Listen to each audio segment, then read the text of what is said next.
Hi, I'm Steve Miller and welcome to this latest video of how I use DxO Photolab to edit my photos. I'm just a bit of a change of how I do these videos. I was watching back the last video that I did using the pen and tablet, and I realised that a lot of people might struggle to follow my videos if they don't use a pen and tablet. I mean, when I first started this channel, I didn't really set out to make a tutorial channel, but it's sort of evolved into that. So I thought I'd go back and start using the standard workspace that comes with DxO Photolab, the DxO standard workspace, just so that people can follow along with the videos a bit easier. I have my own workspace set up when I'm using my pen and tablet, but it could be confusing for people watching. So I just thought I'd go back and make it a bit easier for people to watch. This video, I'm going to show you how I use micro contrast to blur backgrounds.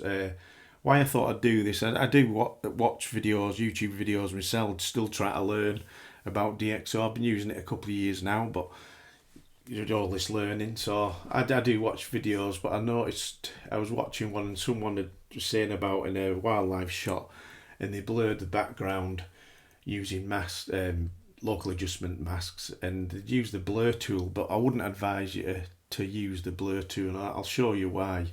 So I'll just go into this, do a quick edit of this kingfisher, and then I'll just show you how I'd blur the background. So first of all, in this, I'd just crop a little bit, something like that. On this photo as well, what I usually have smart lighting turned on. Let's see what that's doing.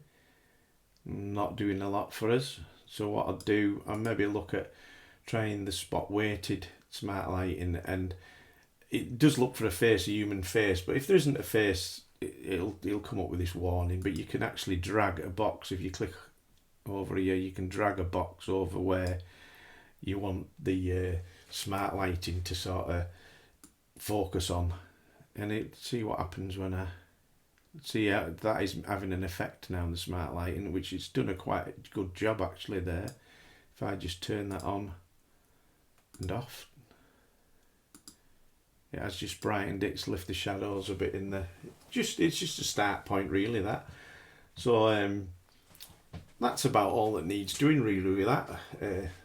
It's quite well exposed and things, so don't go too much with that. I'm going to go into the local adjustments quite quickly on this image, which is over here with the little paintbrush icon, and I want to just darken this bright area here, so I'll just use a control point for doing that. It'd be quite easy to do with a control point. So if I just put a control point over that bright area, and I'll just drop the highlight slightly. It was just a bit distracting over that side, so that's not too bad now. So what I'm going to look at is I'm going to make a mask for the kingfisher. I know a lot of people have got AI masks now, so they go, all right, I'm doing the kingfisher, so it's an animal, so they just use the animal mask, and it shows you what it's going to do there. It's just going to pick up the kingfisher, but I want the things that I'm doing to the kingfisher, I want to do to the twig as well, because it's in the sort of same plane. So I don't want to start messing about with the exposure on the kingfisher and it looking a bit odd, because the twig is like I've got a different exposure or sharpening things on, so I wouldn't use the animal AI masking for that. What I'd use, I'd go into the AI mask and I'd drag an area, so I can just drag over the kingfisher and the twig, and it's going to pick both up. As you can see, it's a very good mask there. Now before I even do anything to that mask, I'm just going to click on that and I'm going to duplicate it and invert it, and what that's done, it's made a mask for the background. That's what I am going to do the blurring on. But I'll just go back into the kingfisher and I'll just put a few little tweaks just to maybe lift the shadows a bit, not too much, the mid-tones. And this is where I'm going to go into the HSL tool, As you can see, there's quite a lot of orange there, so if I pick the orange and push that slide up, you see what we're going to affect there. So I'm just going to up the luminance a little bit on the oranges, and maybe even a little bit of more saturation. I'm going to do the same with the aqua, which is going to pick up these sort of colours here. Maybe these little spots, it'll just brighten them up. And the blues. Just do the same. I've done kingfisher shots before, so I know this does sort of work. So there's the kingfisher. What I'll also do is I will add a little bit of micro contrast to the kingfisher, and I'm going to go on just a little bit extra lens sharpening. And what I'll do, I'll just have a quick look through the loop, just see what that's done for us. Yeah, that's done a good job. Plenty of detail there in the feathers, and deep prime's done a good denoising in the background. So that's looking nice with the kingfisher, so I'd leave that at that. Now this is where we're going to start looking at the background.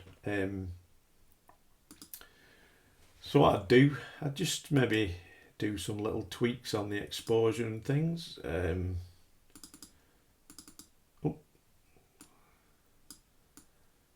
some reason it jumped back to my kingfisher.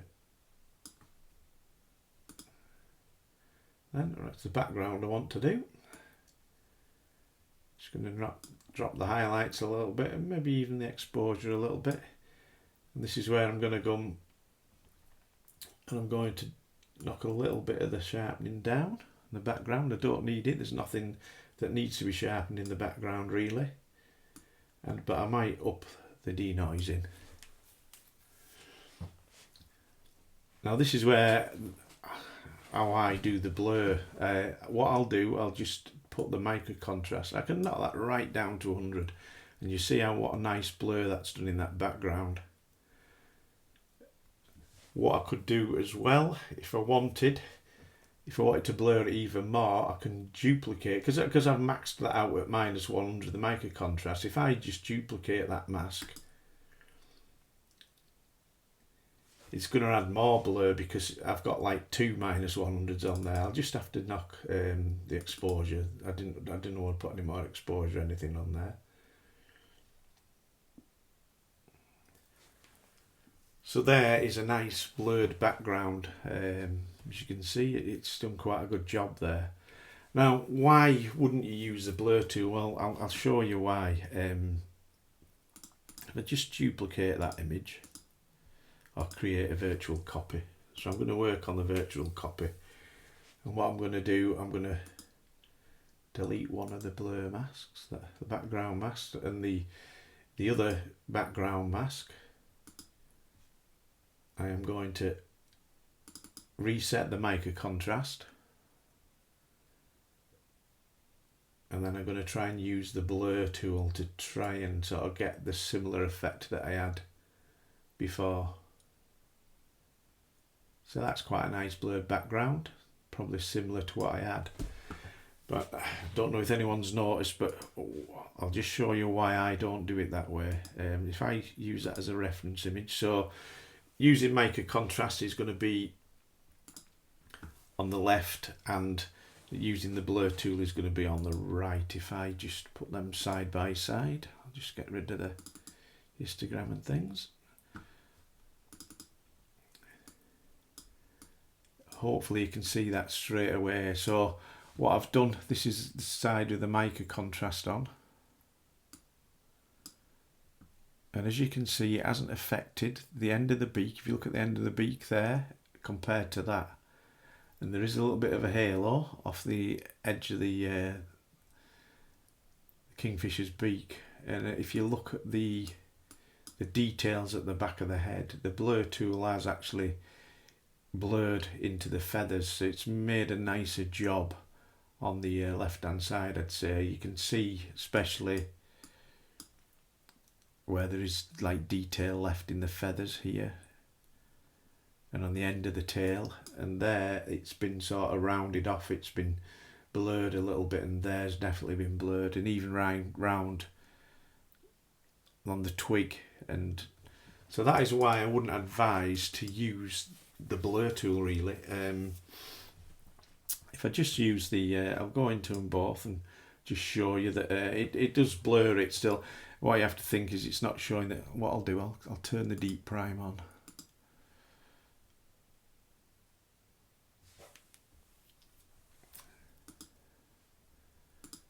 In the display, because this it's not showing any noise in there because of the blurs. The blur tool has blurred the noise, but you don't need to worry about that when you've got deep prime enabled.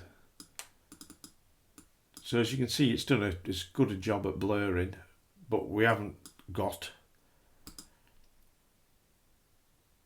the problems with this blur effect into the feathers. I mean, if it was buildings or something, you know, you probably wouldn't have to bother so much, but definitely if you've got feather detail for doing wildlife images, if you want to blur the background, I wouldn't advise using the blur tool. I'd definitely try using the micro contrast technique that I've just shown.